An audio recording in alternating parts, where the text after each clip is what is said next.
Museum museum museum ਆਖਰ ਹੈ ਕੀ ਚੀਜ਼ ਮਿਊਜ਼ੀਅਮ। ਸਾਰੇ ਦੋਸਤ ਪੁੱਛਦੇ ਸਨ ਵੀ ਲਾਹੌਰ ਦਾ ਮਿਊਜ਼ੀਅਮ, ਅਗਰ ਜਿਹੜੇ ਭਾਈ ਨੇ ਨਹੀਂ ਵੇਖਿਆ ਅੱਜ ਅਸੀਂ ਤੁਹਾਨੂੰ ਦਿਖਾਣੇ ਆ ਮਿਊਜ਼ੀਅਮ ਹੈ ਲਾਹੌਰ। ਤੇ ਚਲੋ ਤੁਸੀਂ ਵੀਡੀਓ ਪੂਰੀ ਵੇਖ ਜਾਣਾ, ਮਜ਼ਾ ਨਾ ਆਏ ਤੇ ਚੈਨਲ ਨੂੰ ਸਬਸਕ੍ਰਾਈਬ ਨਾ ਕਰਿਆ। ਮਿਊਜ਼ੀਅਮ 'ਚ ਅਸੀਂ ਇੰਟਰ ਹੋਏ ਹਾਂ, ਟਿਕਟ ਬਾਕਸ 'ਤੇ ਆ ਗਏ ਹਾਂ। ਇੱਥੋਂ ਅਸੀਂ ਸਭ ਤੋਂ ਪਹਿਲੇ ਲਈਏ ਟਿਕਟ ਲੈਣ ਤੋਂ ਬਾਅਦ ਇਹ ਟਿਕਟਾਂ ਅਸੀਂ ਲਈਆਂ ਨੇ। ਉਸ ਤੋਂ ਬਾਅਦ ਅਸੀਂ ਹੋਏ ਇੰਟਰ ਮਿਊਜ਼ੀਅਮ 'ਚ ਇੰਟਰ ਹੋ ਕੇ ਹੈਲੀ ਬਾਈ ਨੇ ਇਹ ਅਸੀਂ ਆਏ ਹਾਂ ਇੱਥੇ ਇਹਨਾਂ ਦਾ ਵੇਖ ਰਹੇ ਹਾਂ ਪੁਰਾਣੇ ਜ਼ਮਾਨੇ ਦੀਆਂ ਕੁਛ ਚੀਜ਼ਾਂ ਜਿਹੜੀਆਂ ਪਈਆਂ ਸਨ।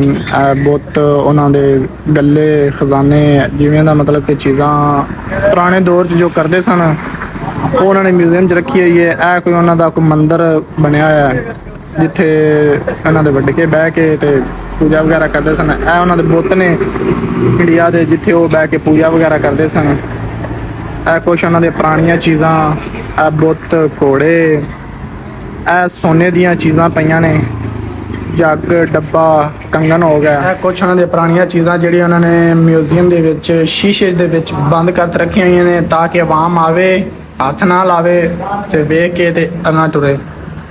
ਤੇ ਇਹ ਕੁਛ ਚੀਜ਼ਾਂ ਪਈਆਂ ਸਨ ਜਿਨ੍ਹਾਂ ਦਾ ਸਾਨੂੰ ਮਤਲਬ ਕਿ ਨਾਂ ਨਹੀਂ ਆਉਂਦਾ ਸੀ, ਲੇਕਿਨ ਬੁੱਤ ਵਗੈਰਾ ਸਾਨੂੰ ਪਤਾ ਸੀ ਵੀ ਇਹਨਾਂ ਦੇ ਬੁੱਤ ਨੇ। ਇਹ ਇੱਕ ਉਹਨਾਂ ਦਾ ਕੋਈ ਬਹਿੰਦੀ ਸੀ ਇਵੇਂ ਭਗਵਾਨ ਜਾਂ ਉਹਨਾਂ ਦਾ ਕੋਈ ਜਿੰਨਾ ਉਹਨਾਂ ਬੁੱਤ ਬਣਾ ਕੇ ਰੱਖਿਆ ਹੋਇਆ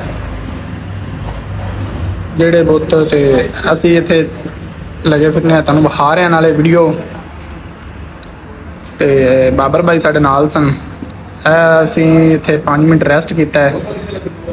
ਆਵਾਮ ਆ ਰਹੀ ਹੈ, ਜਾ ਰਹੀ ਹੈ, ਬਹੁਤ ਸਾਰੀ ਦੂਰੋਂ ਦੁਨੀਆ ਆਉਂਦੀ ਹੈ ਵੇਖਣ ਇੱਥੇ। ਤੇ ਅੱਜ ਅਸੀਂ ਵੀ ਇੱਥੇ ਆਏ ਹਾਂ। ਹੁਣ ਤੁਹਾਨੂੰ ਅਸੀਂ ਵਿਖਾ ਰਹੇ ਹਾਂ ਚਾਈਨਾ ਦੀਆਂ ਕੁਛ ਚੀਜ਼ਾਂ ਵੀ ਚਾਈਨਾ ਦੇ ਪੁਰਾਣੇ ਜ਼ਮਾਨੇ ਵਿੱਚ ਕਿਸ ਤਰ੍ਹਾਂ ਦੀ ਦੁਨੀਆ ਸੀ। ਇਹਨਾਂ ਦਾ ਕੋਈ ਡਰੈਗਨ ਕਸ਼ਤੀ ਸੀ। ਇਹ ਕੁਛ ਪੁਰਾਣੀਆਂ ਚੀਜ਼ਾਂ ਸਨ ਉਹਨਾਂ ਦੀਆਂ। ਇਹ ਉਹਨਾਂ ਦੀਆਂ ਸਮਾਨ ਵਗੈਰਾ, ਕੰਘੇ, ਇਹ ਉਹਨਾਂ ਦੀਆਂ ਬੁੱਤ ਵਗੈਰਾ, ਇਹ ਉਹ ਸਾੜੀਆਂ ਜਿਹੜੀਆਂ ਉਹ ਪਾਉਂਦੇ ਸਨ ਪੁਰਾਣੇ ਵਕਤ 'ਚ। ਇੱਥੇ ਮੁੰਡੇ ਬਹਿ ਕੇ ਰੈਸਟ ਕਰ ਰਹੇ ਨੇ ਬੰਦੇ। ਗਰਮੀ ਬੜੀ ਹੈ ਤੇ ਪਸੀਨੇ ਨਾਲ ਬੁਰੇ ਹਾਲ ਹੋ ਗਏ ਨੇ। ਪੱਖੇ ਲੱਗੇ ਹੋਏ ਸਨ ਫਿਰ ਵੀ ਗਰਮੀ ਲੱਗਦੀ। ਤੇ ਇਹ ਕੁਛ ਪੁਰਾਣੀਆਂ ਚੀਜ਼ਾਂ ਸਨ ਜਿਹੜੇ ਮਤਲਬ ਕਿ ਉਹ ਜੰਗਲੀ ਲੋਕ ਯੂਜ਼ ਕਰਦੇ ਸਨ, ਜਿਵੇਂ ਅਕਸਰ ਉਹ ਫਿਲਮਾਂ 'ਚ ਕੀ ਉਹ ਵਿਖਾ ਰਹੇ ਨੇ ਹੂ ਕਰਕੇ। ਇਹ ਉਹ ਚੀਜ਼ਾਂ ਸਨ ਪੁਰਾਣੇ ਜ਼ਮਾਨੇ ਦੀਆਂ ਬੰਦੂਕਾਂ, ਪੁਰਾਣੇ ਜ਼ਮਾਨੇ ਦੀਆਂ ਤਲਵਾਰਾਂ, ਪੁਰਾਣੇ ਜ਼ਮਾਨੇ ਦੇ ਬਰਤਨ। ਇਹ ਚਰਖ ਹੈ ਜਿੱਥੇ ਧਾਗਾ ਕੱਟਦੇ ਸਨ। ਤੇ ਇਹ ਉਹਨਾਂ ਦੇ ਪੁਰਾਣੀਆਂ ਜੰਗ ਵਾਲੀਆਂ ਚੀਜ਼ਾਂ ਜਿਹੜੀਆਂ ਇੱਥੇ ਮੌਜੂਦ ਸਨ। ਇਹ ਸਾੜੀਆਂ ਜਿਹੜੀਆਂ ਉਹ ਯੂਜ਼ ਕਰਦੇ ਸਨ। ਇਹ ਤਸਬੀਹ, ਇਹ ਕੋਈ ਉਹਨਾਂ ਦੀ ਪੁਰਾਣੀਆਂ ਕਿਤਾਬਾਂ ਨੇ।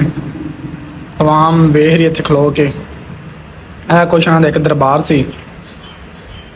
ਅਸੀਂ ਵੇਖ ਕੇ ਉੱਥੋਂ ਨਿਕਲੇ ਅੱਗੇ ਨਿਕਲ ਕੇ ਤੇ ਅਸੀਂ ਵੀ ਅੰਦਰ ਦੀ ਤਰਫ ਗਏ ਹਾਂ ਜਿੱਥੇ ਮਤਲਬ ਕਿ ਸਮਾਨ ਵਗੈਰਾ ਉਹਨਾਂ ਦਾ ਪਿਆ ਸੀ। ਇਹ ਉਹਨਾਂ ਦੇ ਪੁਰਾਣੇ ਜ਼ਮਾਨੇ 'ਚ ਜਿਹੜਾ ਕੱਪੜਾ ਯੂਜ਼ ਕਰਦੇ ਸਨ ਉਹਨਾਂ ਨੇ ਸੰਭਾਲ ਤੇ ਸ਼ੀਸ਼ੇ 'ਚ ਬੰਦ ਕਰਕੇ ਰੱਖਿਆ ਹੋਇਆ। ਇਹ ਹਾਰ ਆਹ ਵੇਖ ਕੇ ਤੇ ਮੈਂ ਖੁਦ ਡਰ ਗਿਆ ਸਾਂ ਇੱਕ ਦਫਾ। ਇਹ ਉਹਨਾਂ ਦਾ ਕੋਈ ਬੁੱਤ ਪਿਆ, ਕੱਪੜੇ ਪਾ ਕੇ ਪਿਆ। ਇਹ ਪੁਰਾਣੇ ਜ਼ਮਾਨੇ ਦੀਆਂ ਚੀਜ਼ਾਂ ਨੇ, ਤਲਵਾਰਾਂ, ਥੱਲੇ ਪੋਸਟਰ। ਆ ਉਹਨਾਂ ਦੇ ਕਿਹੜੇ ਜੰਗਜੂ ਹੈਗੇ ਸਨ ਜਿਹੜੀਆਂ ਚੀਜ਼ਾਂ ਇਸਤੇਮਾਲ ਕਰਦੇ ਸਨ ਪੁਰਾਣੇ ਜ਼ਮਾਨੇ। ਜੰਗ ਲੜਨ ਤੋਂ ਪਹਿਲੇ ਇਹ ਚੀਜ਼ਾਂ ਯੂਜ਼ ਕਰਦੇ ਸਨ।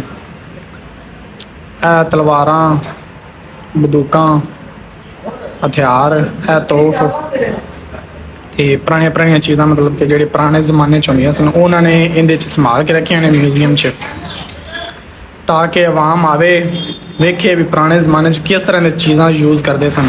ਇਹਨਾਂ ਦਾ ਕੋਈ ਸਿੱਖ ਹੈਗਾ ਸੀ, ਸਿੱਖ ਮਜ਼ਹਬ। ਆ ਉਹਨਾਂ ਦੀ ਕਿਤਾਬ ਵਗੈਰਾ ਲੱਗੀ ਸੀ ਤੇ ਇਹ ਉਹਨਾਂ ਦਾ ਮੰਦਿਰ ਹੈ, ਦਰਬਾਰ, ਗੋਲਡਨ ਮਹਿਲ। ਇਹ ਸੀ ਤੁਹਾਨੂੰ ਅਸੀਂ ਅੱਜ ਵਿਖਾਇਆ ਲਾਹੌਰ ਮਿਊਜ਼ੀਅਮ।